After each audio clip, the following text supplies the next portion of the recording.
couple of weeks ago, I talked about the fact that Logan Paul had officially filed a lawsuit against CoffeeZilla over his docuseries and a couple of other videos he made last year surrounding the CryptoZoo scandal. Specifically, he would be suing for defamation, claiming that Steven lied about him and his business ventures in order to obtain capital gain for himself, to boost his social profile, and to further push what he calls an untrue narrative that he is a dirty, rotten scam artist. To be clear, to win a defamation case, someone does have to prove actual malice, something public figures have found difficult to do time and time again. Keep in mind, this comes after Logan originally claimed that he would be suing.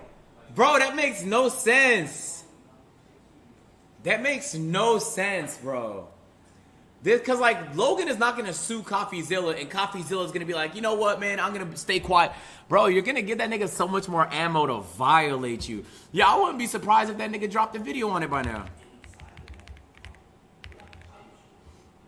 Hold on. Yeah, GG's. Logan Paul sued me. 5 million views. CoffeeZilla. And lastly, CoffeeZilla. I now know your motives with this. Clout and money, good for you, but also you're slimiest. We're gonna handle this ourselves while we continue to build CryptoZoo, and I'll see you in court. Obviously, everyone said this made him look like an even bigger douche than before. Damn, bro, and that's so a then he bad would look. say this. CoffeeZilla is not a criminal. I called him, I apologized. My initial response to his series was that of fire and ego. Thank you, CoffeeZilla. You have catalyzed this, and I am very grateful for your work and your investigation. And I mean,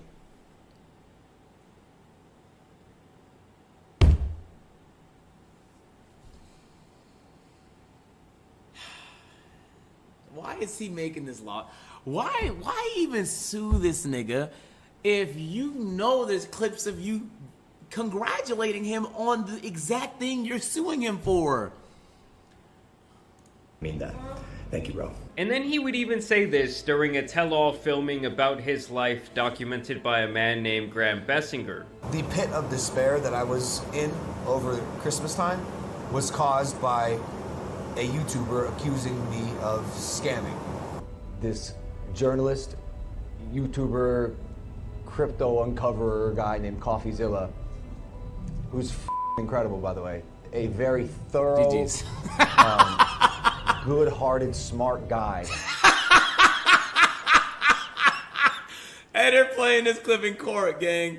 He's gonna be like, what defamation? Nigga, you was glazing me last year. Did a deep dive into this project that I attempted to make called CryptoZoo. For reference, Graham has been around for a very long time, and he is considered a respected Kobe, the independent GOAT! journalist. And y'all know Logan couldn't help but beef with this guy. They did this interview after the documentary came out, and Logan claims that Graham pulled the old bait and switch on him. Basically, when he signed up to do this behind-the-scenes look into his life, Logan claims that he was under the assumption that it would be streamed to a major service like Apple TV or Amazon Prime, and in the end, the only place it went was on Graham's personal YouTube channel. And I gave you everything I have. I opened up to you. I was vulnerable. I let you into my house on Christmas because I thought the show would go to Apple. But instead, you plastered it on your personal YouTube channel. 4 months ago, I told everybody where it was airing and what happened. In 4 months, never was there any issue communicated to us about where it was airing. You're lying. Let me finish. Oh, the sweet irony of Logan being upset for someone not delivering what they promised. Honestly, if what Logan says is true, and this man duped him that much, that is hilarious. Is there a possibility that he tried to shop this piece of content around and no one wanted it? I mean, this shit got less hits than when Adam22 gave away his wife. And during this back and forth, Graham would even expose that Logan wanted any clips discussing or about CryptoZoo to be removed from the documentary. The only issue that was ever communicated was remove this crypto stuff, remove this CryptoZoo stuff. If CryptoZoo is in there, CoffeeZilla's in there, I'm not going to promote it.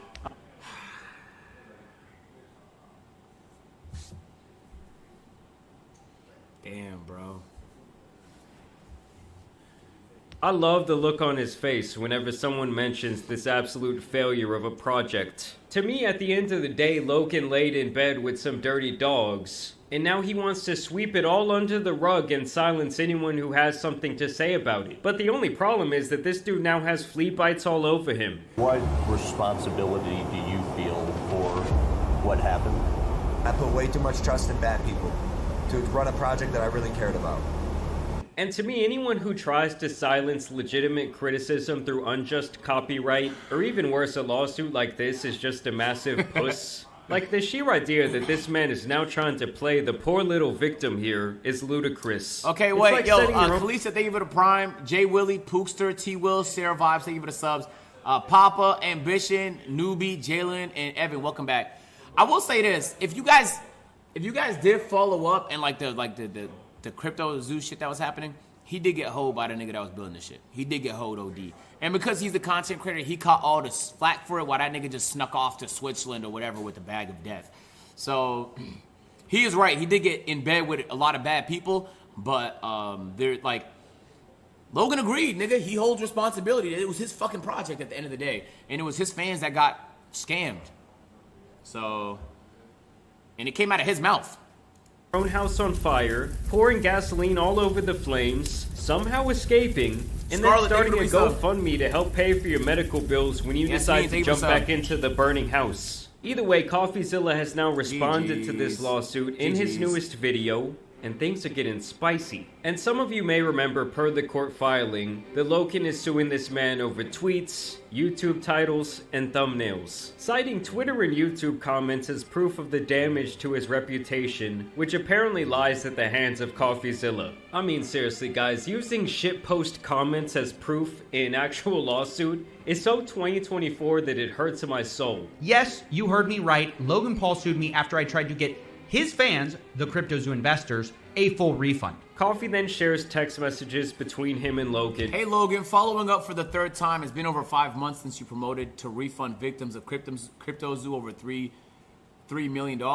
You haven't contacted any of them nor explained why you haven't done what you said you'd do. Meanwhile, you got public credit for promising to do this. Just wondering what's going on. These people aren't well off. They can't afford to float thousands of dollars a month. Where Logan straight up acknowledges the victims that he created. Copy. Just thought we had the same goal of helping victims, not a divisive social media war. Text messages between him and Logan, where Logan straight up acknowledges the victims that he created. So he agrees people have been wronged by his game. You know, the thing that he said will earn you money. It's a really fun game that makes you money.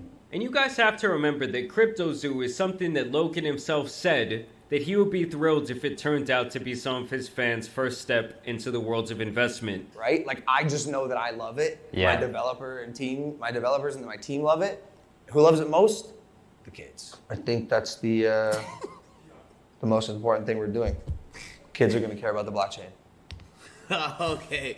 Hey, I'm so proud I didn't fall for the FOMO. Shout out to me, nigga. It was so tempting when that NFT shit was skyrocketing to jump on that bandwagon, bro. I think the only NFT I ever cared about was the one with the NBA moments, because it kind of just felt like trading cards, collecting trading cards, and it was officially sanctioned by the NBA, like it was fully licensed by the NBA. I'm so glad I wasn't buying Bored Apes and shit, bro. Oh my God, I'd have been so pissed when that shit tanked. I'd have been so mad at myself. Because of my project. That's incredible. Yeah. Imagine your first experience on the blockchain is with CryptoZoo. And by the way, dude, I don't even know if it's gonna work. Like, nah, kids, don't open Like that let me say this. There is a use for NFTs, and I think it will have some value, but obviously it was a huge fucking bubble, gang. And I get afraid about investing in big-ass bubbles, bro. Same reason why I don't want to jump in the stock market, even though niggas talking about it had a big crash, big correction the other day. Hey, that's a fucking bubble, my nigga. Real estate right now is a bubble. I get a little nervous investing into bubbles because in the moment, it feels like it just will keep going until it doesn't. Then you're fucked. IRA. Don't start putting some money into a large index fund. My broken crypto game that revolves around shitty photoshopped animals is the future You like investment treasury vehicle bonds? to your generational wealth. Real estate is the safest bet for now, right? It was the safest bet in China for 30 years. Lots of people became millionaires, and then they lost everything. So for now, you feel me, while the bubble keeps bubbling up, it's great. But realistically, real estate is getting so unaffordable because corporations are buying so much, is unrealistic. It can't keep going. It can't. It can't. Eventually, the shit will burst, and I don't want to be there when it does. I'm not going to lie to you. I'll put my money in anything else. I'm done with homes for now. I'm chill. Right now, it's a little crazy, depending on your city. Some cities are not that bad. Above that, it's apparent just looking at the lawsuit itself that Logan did not know enough about the intricacies of cryptocurrency, the blockchain, and NFTs to properly manage this project. That is his angle, as I understand it, is that he's now trying to paint himself as a victim of his own incompetence. Everything you just said is He's saying he's ignorant. To it. Here's the He problem. didn't know. What you just described isn't a scam. I took on a project that I was simply incapable of handling at the time. By the time this comes out, it'll be done. The game's going to be made. You're going to have the opportunity to get your money back if you want. If you don't want to play the game. And guess what? The documentary came out and no game. I can see why he wanted all of this out of the documentary, because it makes him look like an even bigger liar who will say and do anything to try and get on the right side of the general public. You think he'll take accountability for not launching CryptoZoo? No. This time, he blames the government. He says releasing CryptoZoo has too many regulatory hurdles. Maybe they should have thought of that before multi-millions of dollars of zoo tokens and eggs were sold. These internet journalists, internet investigative reporters have way too much responsibility on their hands that is being mismanaged. Has this man ever looked in the mirror once and actually thought a critical thought about himself? You know, laid in bed at night and just really taken accountability for his mistakes? I mean, at this point to me, it's like, what is real? He lies about being sorry. And I am very grateful for your work and your investigation. And now he can't even keep his story straight when it comes to righting his wrongs. I didn't make any money, bro. I've lost $500,000 on this. Where's the scam? So this lawsuit from beginning to end is groundless, meritless, frivolous, and Logan knows that because behind the scenes, in clips he didn't want to get out, he's saying I'm thorough and good-hearted. But in public, he wants to sue me, silence me, and cost me money, because that's the one department where we both know he's got me beat. Now, Coffee gets completely transparent here in admitting that the media insurance he had been paying for is not going to be covering this lawsuit, and that he'll be having to handle this legal matter out of his own pocket. Remember that Logan is suing him in excess of $70,000 in damages. Why would it not cover? Why would errors and omissions insurance not cover this? Why would it not cover it? That's literally his content. So if it's not covering the bulk of his content, what the fuck good is it? Pocket. Remember that Logan is suing him in excess of $70,000 in damages. And of course, we all know that Logan will have very good $70,000 in damages. That's not that much. And of course, we all know that Logan will have very good lawyers, which he can easily afford. And Coffee will have to foot his own legal bills, which can quickly jump up into hundreds of thousands of dollars. He did release some merch to help cover the cost, which I did go purchase, and I encourage you to go help him. I thought this was gonna be in the hundreds of thousands, because Logan is basically saying you defame my reputation. And he can argue his reputation is very valuable because of the size of content creator he is. You get what I'm saying? I don't know why I'm surprised that number's so low. If you can as well. Now here's where things get extremely spicy, as Coffee has been once again digging around and had found some information regarding a crypto project called Liquid Marketplace. He had apparently previewed this investigation on his channel only 6 days before the lawsuit was filed, and only 24 hours before he would be served papers, he had reached out to Logan for a comment on the Liquid Marketplace. Logan's lawyers then threatened me in that lawsuit email that if I report on this new story, Logan might hold me accountable. Of course, I don't believe that's the only reason I was sued. Clearly, Logan wanted to sue me for a while, but I believe this new investigation played a role in pulling the trigger. Liquid Marketplace was advertised as a private company that allows users to buy, sell, and trade partial ownership of rare and expensive collectibles. The platform uses blockchain and crypto technology to tokenize collectibles, trading cards, and other items. So it sounds like this crypto technology of rare and expensive collectibles. The platform uses blockchain and crypto technology to tokenize collectibles, trading cards, and other items. So it sounds like this was all right up the crypto/NFT bros alley, and as a matter of fact, Logan even apparently co-founded the platform. On a platform that I co-founded So called... you could own like 2% of a virtual version of a physical Charizard?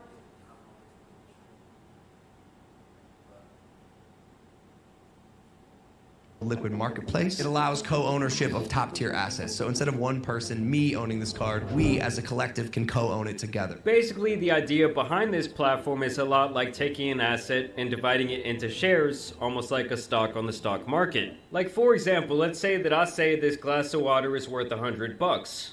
Well, the idea was that the Liquid Marketplace would then go divide that into like 1,000 shares, and then turn around and sell these partial shares to different investors. So if I go and buy 800 of the shares and my boy buys the other 200 shares, well, I now own 80%, he owns 20%, and then when you eventually cash out or the item is auctioned off, you hope that the value goes up so you see some return on your investment. Now basically, Coffee started hearing sketchy things from people who allegedly bought into this shared asset concept. Okay, so like that exists for like real estate. You can do that. They're called REITs, where you can buy percentages of portfolios. So like instead of buying a house as a real estate investment, you can buy 0.01% of a building. But I don't even trust those, my nigga. Bro, I don't know, man. The thing about it is like when you don't know, people would take advantage of your ignorance, my nigga. I get so nervous investing in things I don't know everything about. This is one of those things. I don't know if it's a scam, but it's one of those things where I'm not going to just trust a nigga because he's telling me it's an investment. REITs, it's like REIT. The same thing exists in real estate if you want to, invest that way. I personally don't trust it, but, to each his own. And he wanted to investigate it. I can only imagine that this really made Logan mad. I'm sure he felt like he was finally getting out of the weeds with the crypto. What? Doesn't that sound like a C4? What is that? I don't know what that is. The zoo buyback program being completed, Nims, thank you and for the the prime. public outrage around his name calming down. And to me, this lawsuit now makes a lot more Mexican sense. Aaron, Before I welcome really back to questioned NC. why Logan would want to stoke this dying fire. But now, in my opinion, it appears that he was out to make sure that more things from this crypto boner era wouldn't come to light. And I want to make it clear as day that I'm not saying that Logan Paul is a scammer. I'm just saying I think he's one shady ass dude who fails to do his homework. Now, the liquid marketplace has apparently been under investigation in Canada. To be clear, Logan is not listed in the filing, but he did claim to have co-founded this company, and he was the one promoting it on his platform to millions of people during this whole Pokemon card era. The three people mentioned here are Ryan Bahadori, Amin Nickdell, and Dennis Domazet. These three men are claimed to be the minds behind the Liquid Marketplace project.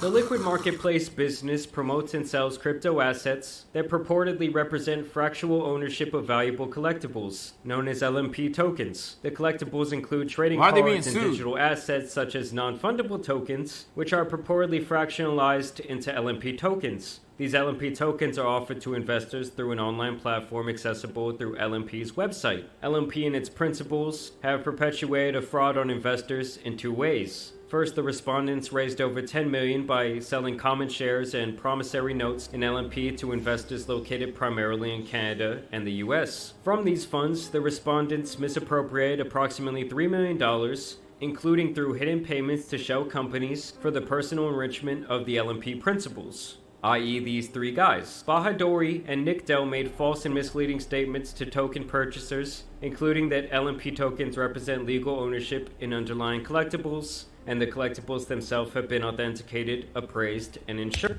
Oh, okay, that was very complicated, at least for my fucking small brain. But what I understand is that they're not authenticated, and you don't actually have any real ownership, but that's what's being sold? Third, finally, the LMP principals also made misleading and untrue statements to the Ontario Securities Commission during the Commission's investigation into LMP. The LMP principals misled the Commission by hiding the true nature and total amounts of money they had misappropriated for their personal enrichment. Basically, they're saying that the liquid marketplace made it seem like these were going to be good investments, that were going to help people who bought in battle inflation, and that they had good long-term growth potential. LMP has also purported to list collectibles on initial drop at cheap or discounted prices, further creating an expectation of profits for token purchasers, whether through LMP token trades on the marketplace or sale votes to sell or auction their collectibles for their purportedly higher market value. Basically, it sounds to me like these guys were taking not only money collected from the sales on their website, but money from legitimate investors and using it to fund their personal lifestyles, including high-end clothing, jewelry, and other luxurious services, using bonuses and expenses to write off these loans that were really just stolen money. Wait, who? So they can just list any virtual item? Who owns that? Who owned it before it was sold, gang? Because if the company owned it before, first of all, if I sell a virtual version of Agent Zero iPhone and I sell it to y'all niggas, I own the iPhone. So if y'all niggas buy it, it's now my money, but you own a percentage of the virtual version of the iPhone. You don't actually own the iPhone. Or are they saying you do? Because then it wouldn't be an NFT. Can't wrap my brain around this. Allegedly, that is. The suit goes on to say that the guys behind Liquid Marketplace defrauded customers of their website by misrepresenting the fundamental characteristics and risks of the LMP token. If you're just buying the NFT, then I can do whatever I want with the money, even if it's making me rich. Right? The same way if I sell you my phone, I can do whatever I want with the money once I've sold it to you. You own the thing I said you were going to own. Unless you don't, if they're saying the ownership is all not true and it's not authenticated, then I can understand why the lawsuit exists. I don't know if I'm understanding this correctly. Basically, when they said that these LMP tokens represented legal ownership and they would be recorded on the blockchain, they were completely full of shit. Contrary to these representations, as described in greater detail below, LMP tokens do not represent legal ownership of underlying collectibles. Purported token purchaser ownership is not recorded on any blockchain, and LMP moved collectibles to the marketplace that had failed to sell out on the initial drop. Not only that, but LMP does not authenticate, appraise, or insure the collectibles. These false and misleading representations exposed token purchasers to undisclosed risk, caused investor losses, and benefited LMP and its associates. So it's not even sounds real. to me like this was yet another project that was both half-baked and lazily thrown together. They allegedly weren't authenticating these collectibles featured on their website. They didn't have documentation of ownership in many cases, and instead of giving people their money back when the item didn't completely sell all of its shares like they said they would, they allegedly still kept these people and their money on the hook, seemingly so they could use it to fund their own lifestyles. LMP failed to mint or create tokens for many of the collectibles, and no purported So that would be like if NBA Top Shot was not officially licensed by the NBA and they were just making up random cards out of moments out of thin air and selling it to people in fractional shares. Their ownership has been recorded on any blockchain. Rather, LMP tracks LMP token sales and trades through an off-chain ledger system, and basically they had no structure in place to protect the people who were buying these collectibles. So we'll see where this all goes. I did want to make it clear that in this filing, Logan Paul's name is not mentioned once, and I really have no reason to believe that he profited off this venture. But his name and advertising being attached to yet another shady crypto NFT project, of course is going to raise some eyebrows. And if they were indeed committing fraud, well, Logan once again looks like either a clueless fool or just a flat-out demented person who wants to scam people in his audience. Now, honestly, the truth probably lies somewhere in between. I do think that Logan got way in over his head when it came to all this crypto stuff. I mean, I'm not surprised at all that someone with an ego as big as him would have the goal to believe that they could manage a project like this when it really takes years to truly understand like what it all means. Either way, I want to know what you guys think about this down below. I also encourage you to go support CoffeeZilla. But either way, as you guys know, it's been your boy the Tan Superman. And some other lawsuits out here need to be covered. So I'm out. And that's two lawsuits, bro. That's 2 more lawsuits. Alright, good video. Lord have mercy. All right, chat. I'm going to skedaddle because it's time for me to hit the